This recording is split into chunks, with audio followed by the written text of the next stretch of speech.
Les matinales de KPMG. Bonjour à toutes et à tous, enchanté de vous retrouver au micro de cette émission ce mardi 10 janvier 2023 pour cette première matinale de l'année. L'émission qui fait le tour de l'essentiel de l'actualité comptable, financière et extra-financière. Au nom de Radio KPMG, nous vous présentons nos meilleurs vœux. Au micro, Laurent Chilet et Hélène Modicom. Bonjour Laurent. Bonjour Hélène, bonjour à toutes et à tous. Et je souhaite également à nos auditrices et nos auditeurs une belle et heureuse année 2023. Début décembre, l'Union européenne a été secouée, Laurent, par un scandale de corruption hors norme.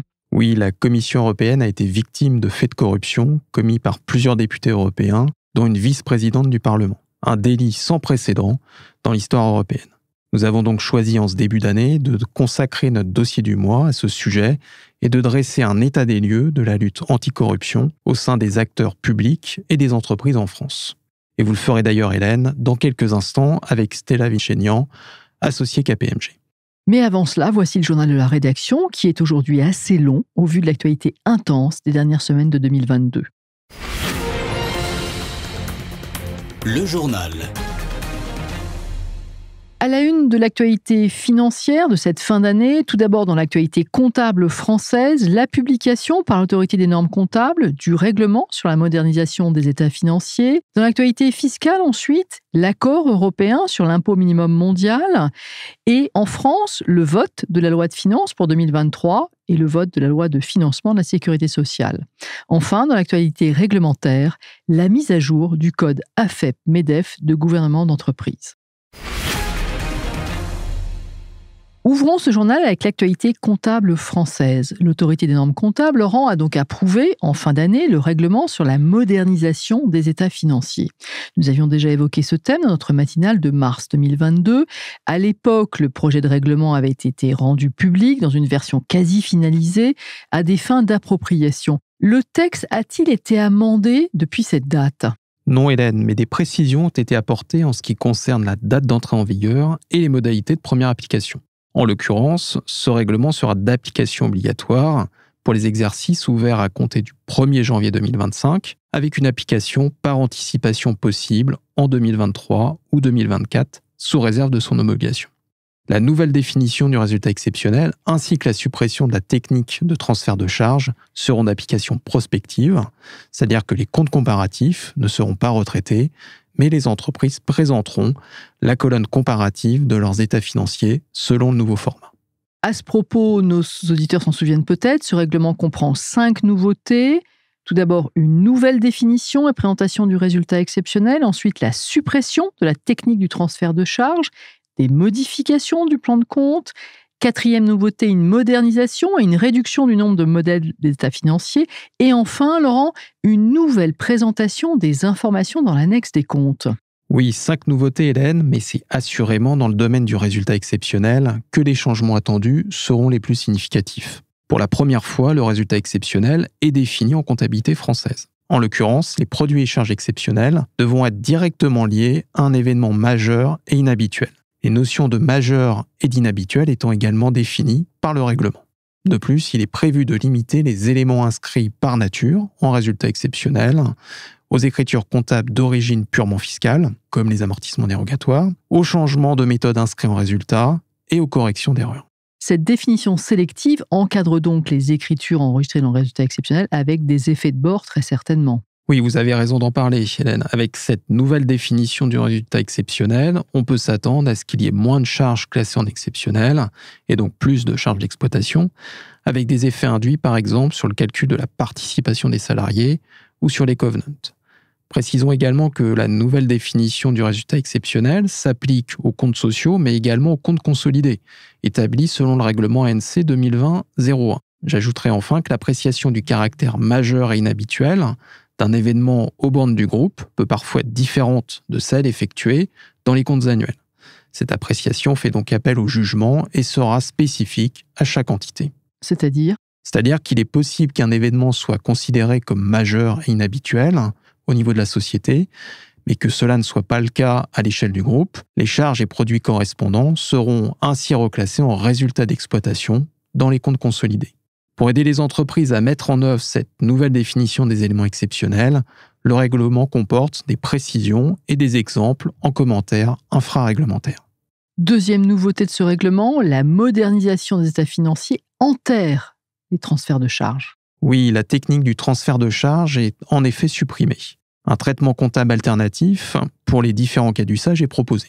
Par exemple, les frais d'émission d'emprunt sont constatés dans un compte frais d'émission des emprunts. Les refacturations, quant à elles, sont inscrites au compte produit des activités annexes et celles portant sur les charges de personnel au compte mise à disposition de personnel facturé. Troisième nouveauté, un seul plan de compte est maintenu et il est simplifié. Ainsi, les comptes devenus obsolètes ou dont le niveau de granularité paraît trop fin sont supprimés. Cette modernisation, Laurent, consacre également 2 modèles d'état financier. Oui, le texte conserve et met à jour un modèle de bilan en tableau avant répartition et un modèle de compte de résultat en liste pour le système de base et le système abrégé. En revanche, c'est la mort annoncée, je dirais, des bilans en liste et après affectation du résultat, des modèles de compte de résultat en tableau et de tous les modèles du système développé peu utilisé dans les faits. Enfin, dernière nouveauté, la présentation des informations dans l'annexe des comptes évoluerait. Oui, le projet de texte regroupe toutes les dispositions relatives aux informations à fournir dans l'annexe des comptes annuels et propose des modèles de tableaux normés pour la présentation des informations dans l'annexe, ainsi que des modèles de tableaux de financement de type tableau de trésorerie ou tableau des emplois et des ressources. Mais ce règlement doit encore être homologué pour être applicable. Certes, mais les entreprises doivent s'y intéresser dès maintenant et examiner les incidences que ces changements pourraient avoir dans leurs comptes sociaux et leurs conséquences éventuelles, notamment sur le calcul de l'intéressement ou de la participation. Dans cette perspective, elles peuvent d'ores et déjà consulter les fiches explicatives préparées par l'ANC et accessibles sur son site. Pour notre part, nous reviendrons plus en détail à ce micro au cours de l'année 2023 sur cette question de la modernisation des états financiers. Poursuivons ce journal, Laurent, avec l'actualité fiscale. Le 14 décembre dernier, après plusieurs mois de discussion, l'Union européenne s'est enfin mise d'accord sur la taxation minimale à 15% des groupes multinationaux dont le chiffre d'affaires consolidé excède 750 millions d'euros.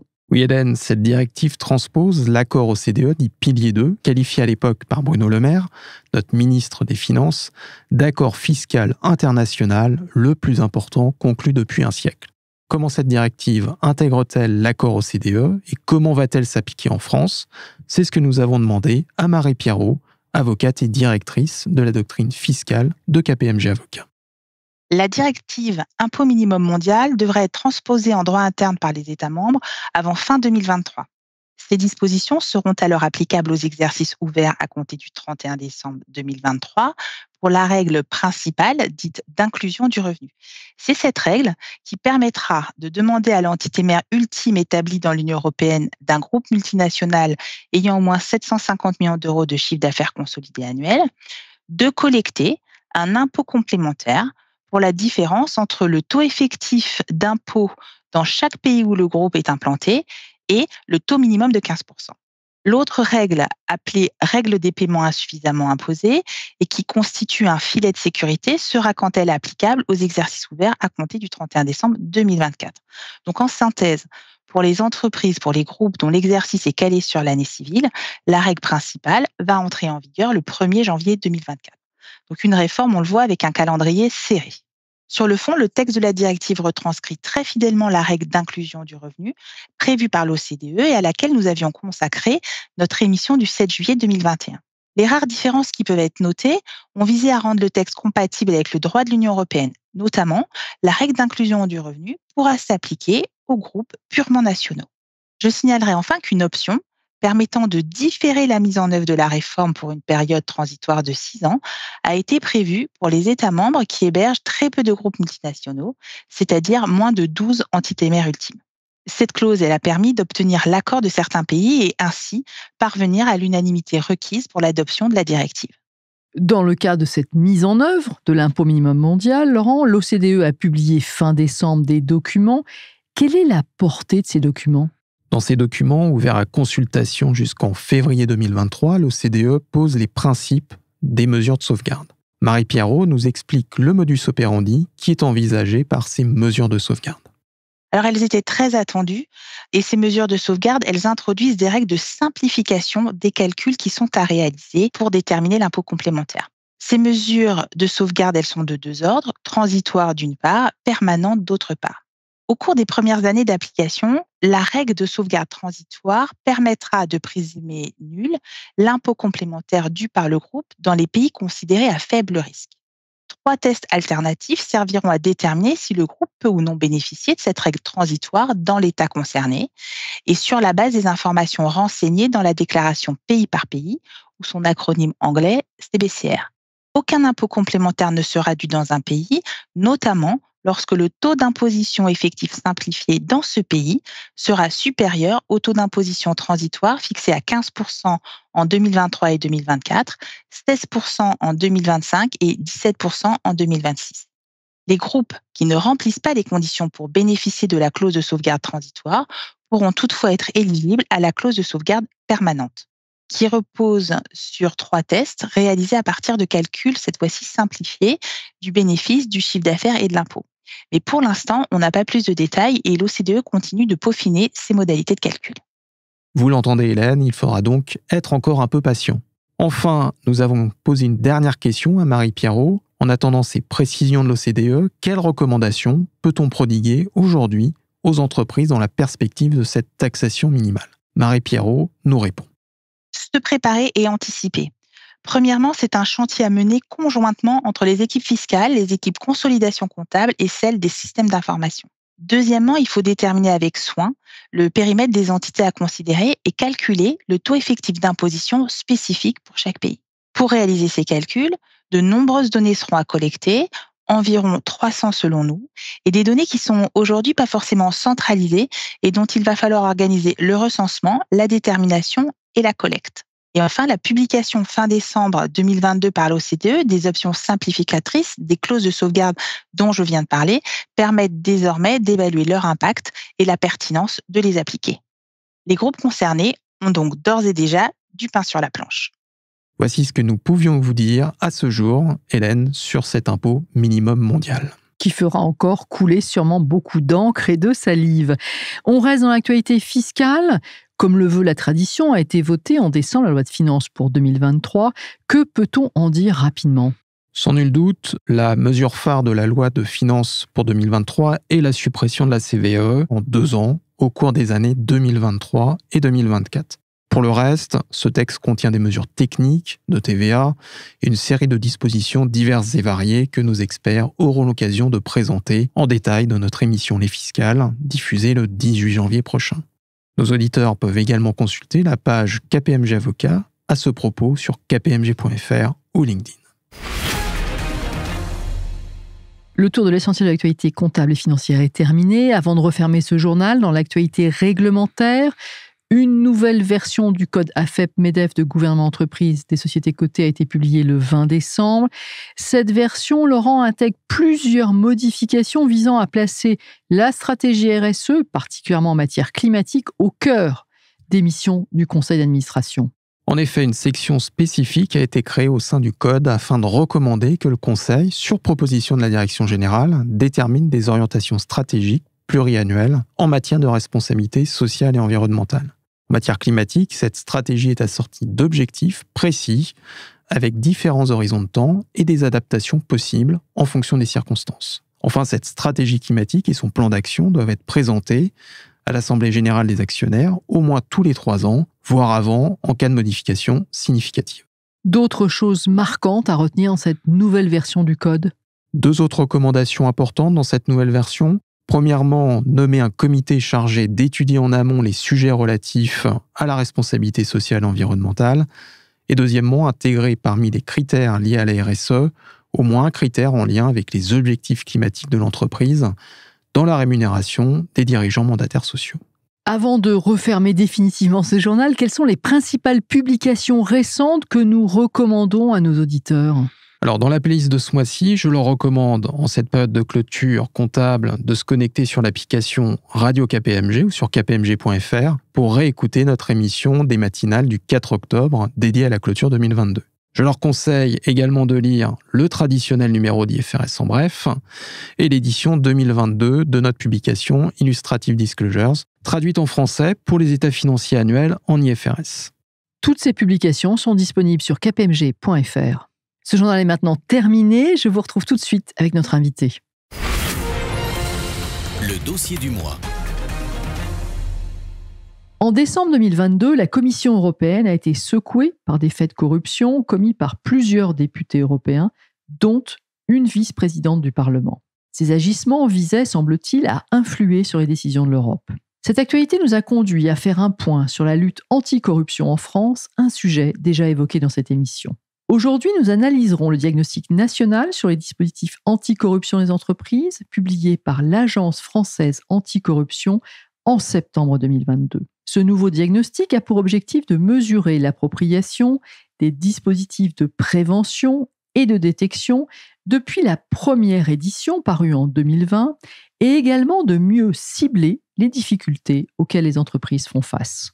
Dans ce dossier du mois, nous prodiguerons également nos conseils dans le domaine de la lutte anticorruption au vu des bonnes pratiques que nous observons au sein des entreprises. Et c'est Stella Vicenian, associée de KPMG et en charge de l'offre Global Assurance, risque, contrôle interne et conformité, qui va le faire à notre micro.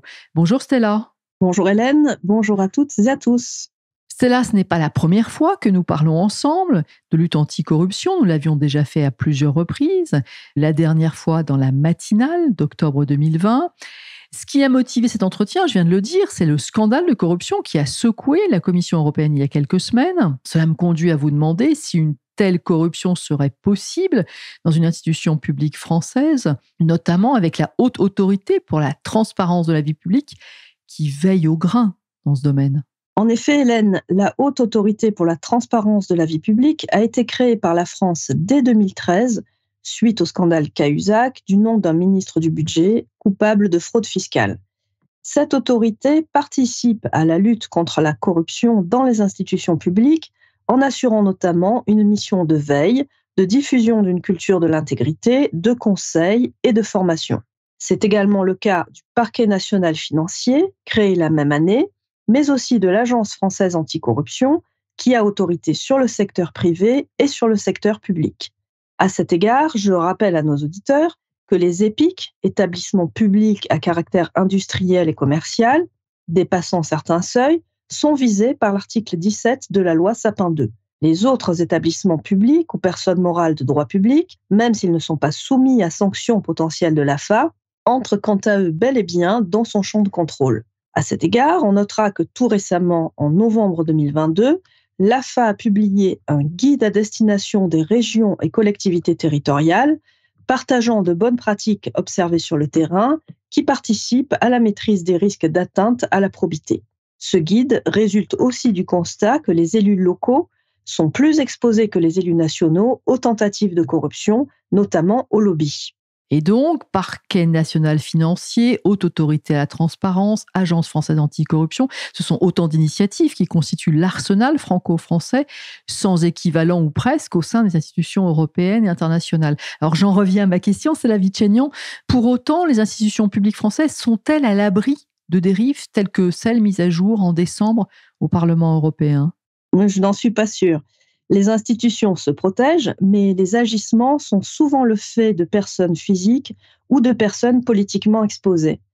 À ce titre, on peut se référer à la première étude statistique que l'AFA a publiée en novembre 2022 sur les atteintes à la probité enregistrées par la police et la gendarmerie. Selon cette étude, en 2021, 800 infractions d'atteinte à la probité ont été enregistrées en France, en augmentation de 28% entre 2016 et 2021, soit en moyenne de 5% par an.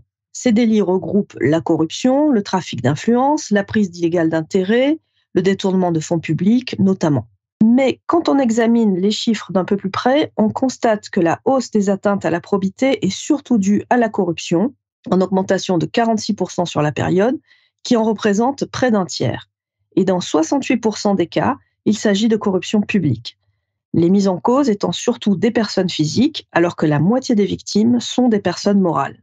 Enfin, Transparency International, dans son rapport de janvier 2022, déplorait toujours un certain surplace de la France dans la lutte anticorruption, loin derrière des pays comme la Finlande, le Danemark ou la Nouvelle-Zélande. L'ONG pointait un manque des moyens alloués à la justice et à la police économique et financière française. Donc, clairement, de nouveaux efforts sont attendus. La France doit donc progresser.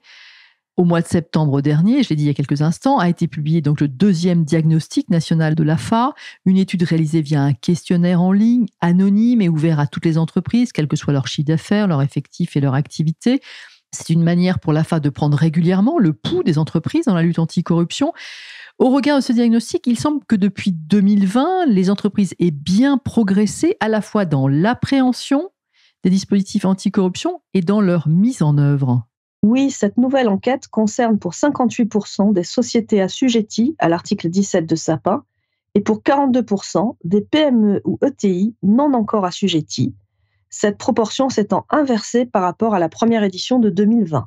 On remarque aussi que les secteurs qui ont le plus contribué à l'enquête, en l'occurrence la banque, l'assurance, l'industrie pharmaceutique et la construction, avaient été ciblés dans les premières vagues de contrôle de l'AFA, ce qui a probablement accru leur sensibilisation aux risques auxquels ils sont exposés. Quoi qu'il en soit, et pour répondre à votre question Hélène, la quasi-totalité des indicateurs sondés ont progressé. Par exemple, 92% des entreprises déclarent avoir mis en œuvre des mesures de prévention et de détection des faits de corruption et de trafic d'influence, contre 70% en 2020, ou encore 87% indiquent que le thème de la corruption a fait l'objet de discussions dans leur environnement professionnel au cours des 6 derniers mois, versus 70% seulement précédemment. Pourtant, les entreprises restent dans une forme de déni de la corruption. Comment l'expliquez-vous ?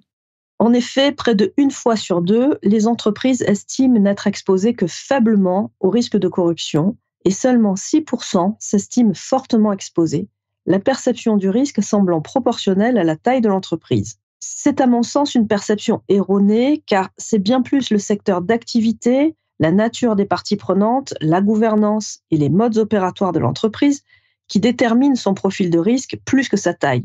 Comme pour la fraude, il est assez habituel d'observer une forme de déni face à ce type de risque. Comme le dit la maxime populaire, cela n'arrive qu'aux autres, jusqu'au jour où un incident avéré est révélé, avec parfois des conséquences très lourdes en termes de réputation et de crédibilité, y compris pour les sociétés de taille plus modeste. Il est aussi intéressant de noter que la perception du risque reste plus modérée pour des fonctions de l'entreprise pourtant exposées, comme l'ingénierie ou la recherche et le développement, et des fonctions ou certains processus comme les RH ou les fusions-acquisitions. Enfin, la majorité des entreprises qui ont mis en place des mesures anticorruption indiquent l'avoir fait à 82% du fait d'une obligation légale ou réglementaire, 64% seulement l'ont fait pour être en accord avec les valeurs de l'organisation. C'est donc malheureusement le bâton qui a incité les entreprises à améliorer leur dispositif anticorruption. Toujours au regard de ce diagnostic réalisé par l'AFA, certaines mesures anticorruption posent encore des difficultés au groupe. Oui, de façon générale, les entreprises qui disent n'avoir pas encore mis en œuvre de mesures anticorruption invoquent à 57% leur petite taille et le manque de moyens. Pour les autres, la maturité du dispositif anticorruption a progressé significativement en 2 ans, mais malgré un rattrapage notable, certaines mesures sont toujours à la traîne. D'abord, l'évaluation de l'intégrité des tiers, mise en place dans 66% seulement des cas et dans moins d'un cas sur 2 dans les non-assujettis. L'évaluation interne du dispositif anticorruption, mise en place dans 67% des cas seulement, une mesure chapeau pourtant très pertinente. Et plus surprenant, les procédures de contrôle comptable anticorruption qui ne sont mises en place que dans 63% des cas. Finalement, 6 ans après l'entrée en vigueur de la loi Sapin 2, seuls 45% des entreprises déclarent avoir déployé l'exhaustivité des mesures requises, ce qui reste faible, il faut bien le dire. Parmi les axes d'amélioration figure également la cartographie des risques de corruption, qui est la pierre angulaire du dispositif, et également les contrôles comptables anticorruption. À cet égard, l'AFA a publié en printemps 2022 un guide pratique sur les contrôles comptables, Stella Vicenian.